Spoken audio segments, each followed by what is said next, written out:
খেলা ভিডিও করার পরে 100 টাকা জরিমানা হবে।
Hello hello hello check hello. আমি তোমায় ভালোবাসি, চিরদিন তোমার আকাশ, চিরদিন তোমার বাতাস, তোমার বাতাস আমার প্রাণে, আমার প্রাণে বাজায় বাঁশি সোনার বাংলা। আমি তোমায় ভালোবাসি, কি শোভা কি ছায়া গো, স্নেহ কি মায়া গো, আঁচল বিছায়েছ বটের মূলে,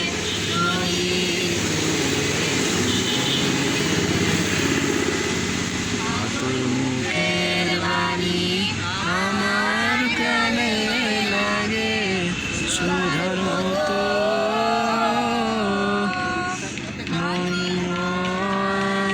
হায় রে মা তোর মুখের বাণী আমার কানে লাগে সুধার মতো,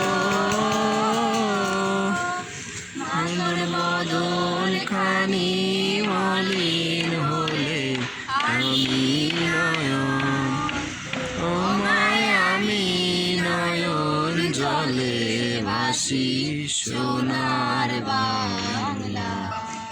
আমি তোমায় ভালোবাসি। জাতীয় পতাকা 1 2 খসরু।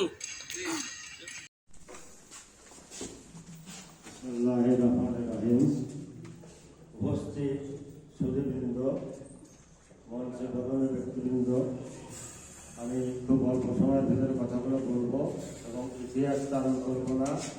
শুধু আজকে যে উপলক্ষে আমরা সমবেত হয়েছি এর উপরে কয়েকটা কথা বলবো। তো স্বাধীনতা যুদ্ধের ইতিহাস আপনারা জানেন।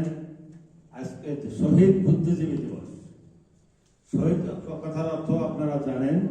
আসলে বুদ্ধিজীবী নিধন এইটাই কিন্তু প্রথম ঘটনা না। 1939 সালে প্রথম বুদ্ধিজীবী হত্যা করেন জার্মান নাৎসি বাহিনী পোল্যান্ডে। তারপর থেকে বিভিন্ন দেশে বিভিন্নভাবে আসছে। আর দ্বিতীয় সর্বোচ্চ মর্মান্তিক ঘটনা আমাদের বাংলাদেশে। প্রথম বুদ্ধিজীবী হত্যার প্রথম শিকার হন বিশিষ্ট শিক্ষক জয়দেব গোবিন্দ চন্দ্র দে, ঢাকা বিশ্ববিদ্যালয়ের শিক্ষক, যিনি কোন পরীক্ষায় দ্বিতীয় শহীদ হন 16 মার্চ সম্ভবত সিলেটের জ্যোতির্ময় গুহ ঠাকুরতা, উনিও একজন বিশিষ্ট শিক্ষক ছিলেন। তারপর সাংবাদিক সেলিনা হোসেন। এরপর এপ্রিল মে জুনের দিকে আমাদের দেশের বরণীয় কতগুলো ব্যক্তি, অত্যন্ত বুদ্ধিদীপ্ত, আন্তর্জাতিক খ্যাতি সম্পন্ন শিল্পী আলতাফ মাহমুদ, জহির রায়হান, তারপর আপনার শহীদুল্লাহ কায়সার, মনির চৌধুরী, কবির চৌধুরীর মতো জাতির বিবেক তাদের হত্যা করা হয়। সত্যি কথা বলতে কি, প্রথম শ্রেণীর শহীদদের বুদ্ধিজীবীদের ওই ডিসেম্বরের আগে হত্যা করা হয়। তো এরপর এটা কিন্তু খুব বিতর্কিত বিষয়। প্রথমে 330 জনের একটা লিস্ট হয়, তারপর একজন ইংরেজ বিশিষ্ট সাংবাদিক, আমার নামটা মনে নাই, উনি 1030 জনের একটা লিস্ট দেন। তারপর কোথাও আছে 3000, কোথাও আছে 4030, কোথাও আছে 20,000। এইগুলো আসলে নির্ণয় করা সঠিক সম্ভব না। আমাদের মুক্তিযুদ্ধের তালিকা যেমন বিতর্কিত, শহীদ বুদ্ধিজীবীদের তালিকাও বিতর্কিত। আর বুদ্ধিজীবী গুণও শেষ করা যায় না একটা দেশে, আর সঠিকভাবে নির্ণয় করা যায় না। কিন্তু এর কুফল আমরা ভোগ করতেছি 19 শতাব্দীর থেকেও বেশি সময় ধরে। এই একটা বুদ্ধিজীবীদের কাজটা কি, তারা কিন্তু শারীরিক যোদ্ধা না, তারা মেধা যোদ্ধা। তারা মেধা যোদ্ধা এবং একটা দেহ অনেক শক্তি রাখে, কিন্তু মেধাটা যদি তার না থাকে ওই শক্তি কোনো কাজে রাখে। তা আমাদের এই বুদ্ধিজীবীদের হত্যা করার যে উদ্দেশ্য ছিল তা তারা সফল হয়েছেন। যারা যে উদ্দেশ্যে করেন, আমাদের বিরোধী শক্তি, শত্রু শক্তি, তো এই বুদ্ধিজীবীহীন একটা জাতি সাগরের ভিতরে কম্পাসবিহীন একটা জাহাজের মতো, কোন দিকে যাবে, কোথায় যাবে তার কোনো সঠিক দিক নির্দেশনা পায় না।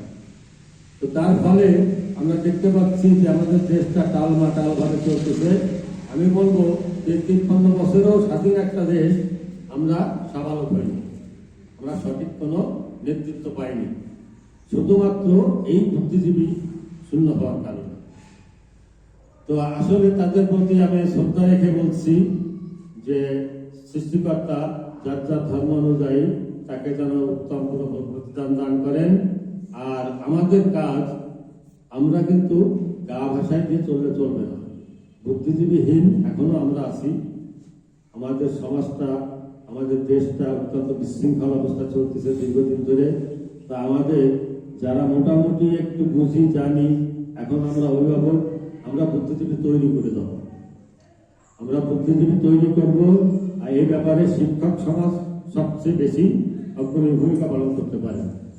তো এটা যেহেতু কলেজের অনুষ্ঠান, আমি শিক্ষকদের উদ্দেশ্য করেই বলবো যে আপনারা নিজেরা চাকরিজীবী হবেন না, আপনারা শিক্ষক হন। তো আমি ছোট্ট একটা কবিতা, কয়েকটা লাইনের একটা কবিতা, আমারই লেখা একটা কবিতা বলবো, যে ভাবি বসে বসে। কবিতা কাব্য হারালো, নদী তার নাব্য, সমাজ আদব হারালো, ভাষা হলো অশ্রাব্য, নীতি তার পথ হারালো, আদর্শ দিল বলি, শিক্ষক চাকুরে হলো অফিস বিদ্যালয়। এইভাবে দিয়ে আর কি কথা আছে।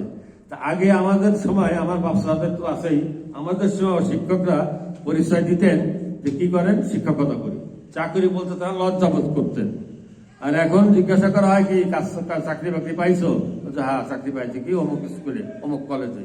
তা আমি আপনাদের কাছে বলবো, আপনাদের ত্রুটি আমি বলতেছি না, আমাদের এই প্রতিষ্ঠানের শিক্ষক সমাজ অত্যন্ত দক্ষ।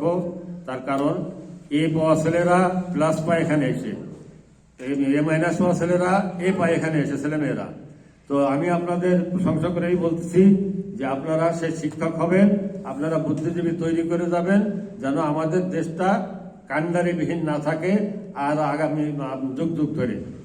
তো শহীদ বুদ্ধিজীবীদের প্রতি সম্মান শ্রদ্ধা জানায়ে আমি আমার সংক্ষিপ্ত বক্তব্য শেষ করছি এখানে।